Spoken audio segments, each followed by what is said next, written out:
அனைவருக்கும் வணக்கம். இன்று ஏப்ரல் 14ஆம் தேதி தமிழ் புத்தாண்டு தினம். அனைவருக்கும் என் அன்பின் தமிழ் புத்தாண்டு தினத்தை தெரிவித்துக் கொள்கிறேன். கடந்த ஆண்டு விசுவாவசு ஆண்டு, தமிழாண்டு. விசுவாவசு என்றால் வளம் சேர்த்தல், செல்வம் சேர்த்தல் என்று பொருள். இன்றைய ஆண்டு துவக்கம் பராபவ. தமிழ் ஆண்டு பெயர் பராபவ. தமிழ் ஆண்டுகள் மொத்தம் 60 ஆண்டுகள் சுழற்சியாக வந்து கொண்டிருக்கும். இதில் விசுவாவசு 39வது ஆண்டு, பராபவ ஆண்டு 40வது ஆண்டு. தமிழில் 40வது ஆண்டு.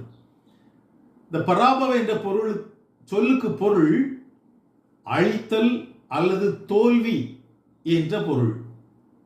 அழித்தல், தோல்வி என்றவுடன் நாம் பயப்பட தேவையில்லை. அழிவிலிருந்து நாம் மீண்டு வருகின்றோம், தோல்வியிலிருந்து மீண்டு வெற்றி பெறப் போகின்றோம் இந்த ஆண்டில். இதுதான் அதனுடைய பொருள்.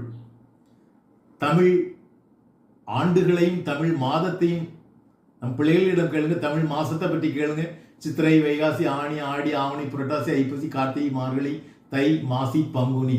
எது முதல் மாதம், எது கடைசி மாதம், ஒண்ணுமே இன்னும் தெரியாது தமிழர்களுக்கு. குழந்தைகளுக்கு இதெல்லாம் சொல்லிக் கொடுங்க.